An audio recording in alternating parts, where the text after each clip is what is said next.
Hi, welcome to Recent Library Reads number 5. This is a series of videos where I talk about books that I have recently checked out from the library and read.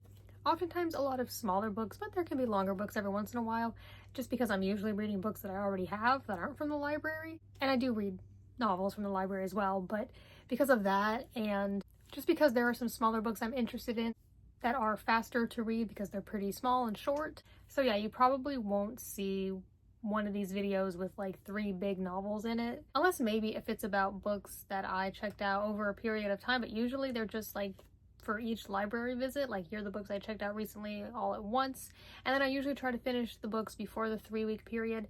And if nobody else puts them on hold, I am able to renew them automatically a few times, maybe like 5 or 6 times. It's pretty nice. So you can hold on to the books for a long time. I don't know if everyone's library works that way, but that's how my library system works. So I can hold on to them for a while if I want, and even if someone else wants them, I could probably get them back soon. Unless the book is really popular or new, then yeah, there's kind of a limit. But I feel like having the time limit kind of helps. So the books in this video I read from June 28th to July 16th. So let's get started. I guess I'll just go in the order that I read them. So the first is the shortest of all of them. It's a picture book, which I don't read often, but there are some pretty good picture books out there.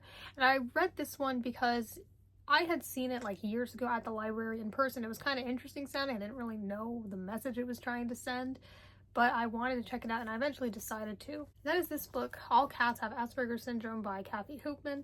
I was very curious about this. Like, what does this mean? Is this like some book like literally claiming what the title says or what? I wasn't sure. So I wanted to check it out and see what it was about. So this is just a simple picture book. It's got real life pictures of cats with words on it, very quick to read. I was curious because Asperger syndrome is what I was diagnosed with. It's not typically the term I use and it's a bit outdated. I know people have different opinions on the term. Some people like to use it, especially if it is what they were diagnosed with, so that makes sense. This book was published in 2006, and that's another reason why I was curious, just to see if I disagreed with anything in here or if any of it felt outdated. I do have a lot of more specific thoughts on my Goodreads review of this book. You should be able to find my Goodreads profile in the link in the description of this video. I don't plan on doing a separate review for this book. I pretty much gave my thoughts on Goodreads, any complaints I may have had or things I didn't like or things I did like. So there were like a few things in here that I think could have been worded better. I wasn't like absolutely offended by this book. I think it depends. People have their preferences. Some people really like this book and the way that it portrays autism by using pictures of cats, and then it's not literally claiming what the title says, but it just like uses pictures of cats and talks about different traits of autism, and I think it does paint it in a pretty positive light, and I think it does a good job explaining some aspects of it. Not everything, but of course I wouldn't expect it to go over everything, but a lot of the general things. So overall I had positive feelings about this book. There were a few complaints I had and I put them in my Goodreads review, but I didn't leave this book absolutely hating it. However, I completely understand if someone does. People can be very particular about the language used when talking about autism, and I get it, and it's ever changing, and I think that whatever is considered politically correct or what we should say changes, and I understand as we find language that is better to describe it, it can be complicated. So I definitely don't have anything against the author.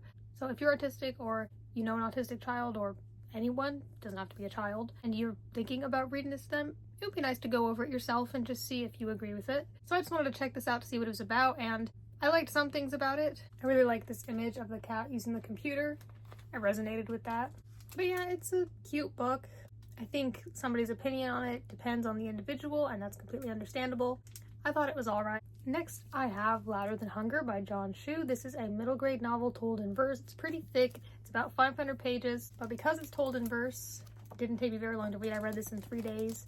I really enjoyed this book.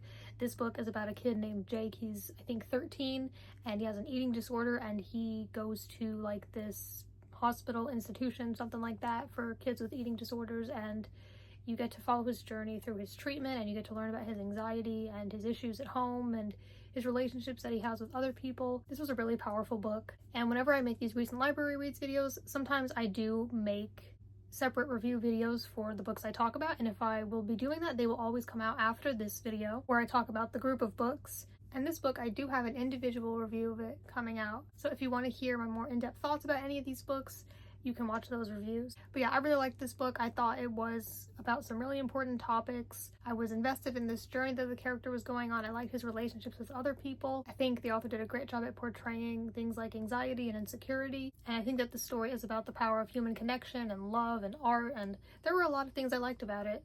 There's another novel in verse in this video, but first, the book I read after Louder Than Hunger was The Perfect Date by R.L. Stine. This is the 37th Fear Street book.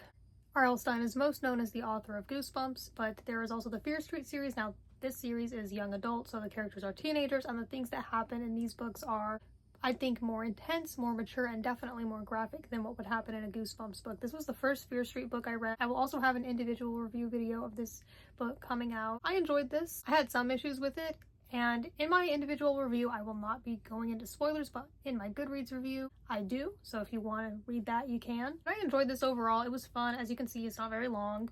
It was pretty easy to follow along with. I was invested. It was kind of weird. Some of it didn't make sense, especially the ending, but maybe that's the point. Maybe that's what all these books are like. I don't know. I've only read 2 Goosebumps books, so maybe that's like a normal thing for the author. But those books I felt made sense.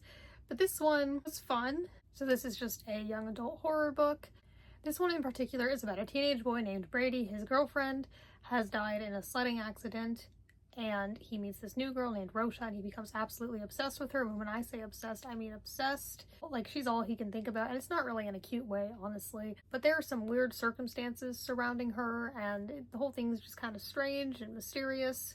And some people warn him against her. So yeah, it was a fun book, and I definitely plan on reading more Fear Street books. My library has a few, and there are some others that aren't in my library system, but I'll find them some way. Next is Dear Run Home by Clare LeZotte. I will also be having an individual review of this one coming out. This is another middle grade novel told in verse, but as you can see, it's shorter than Louder Than Hunger. It's much shorter.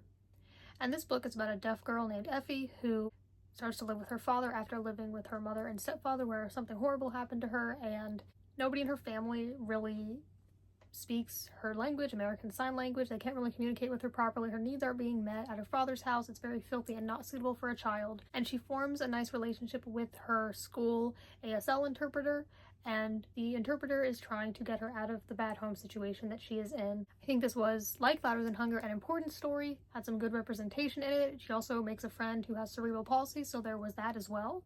This book was also written by a deaf author, so it was interesting to get that perspective from someone who is actually deaf, and this book is based on a true court case, not one that the author experienced, but based on one she had heard. Louder Than Hunger is also based on the author's own experiences, so I think that that fact makes these 2 books even more powerful than they already are. But even if they were just fiction, they'd still be very powerful. Both these books were just published last year in 2024. I think it's great that kids today have these books about all these different situations, and they get to see this representation and get to see these mature topics handled.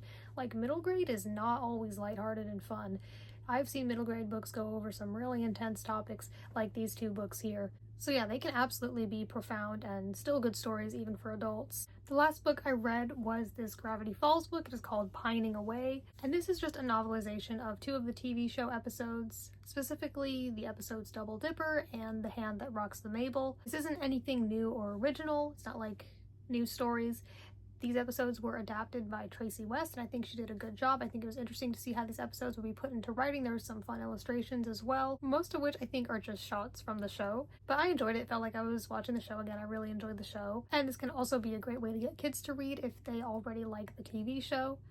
So yeah, this was a fun, light read. It felt fun to basically be experiencing those episodes again. So there are some books I have checked out from the library recently. Let me know if you read any of these or anything similar to these, maybe anything by any of these authors, maybe R.L. Stine. I feel like a lot of people watching this have probably read something by him. So as a reminder, I will be having individual reviews of Louder Than Hunger, The Perfect Date, and Dear Run Home. And I do apologize, sometimes the plastic they put over the hardcovers really picks up with the microphone. That's just how they sound. Maybe some people find it satisfying, I don't know. I don't mind it too much personally. So if you want to hear my more in-depth thoughts on those books, you can check out those reviews when they're out, and thank you for watching.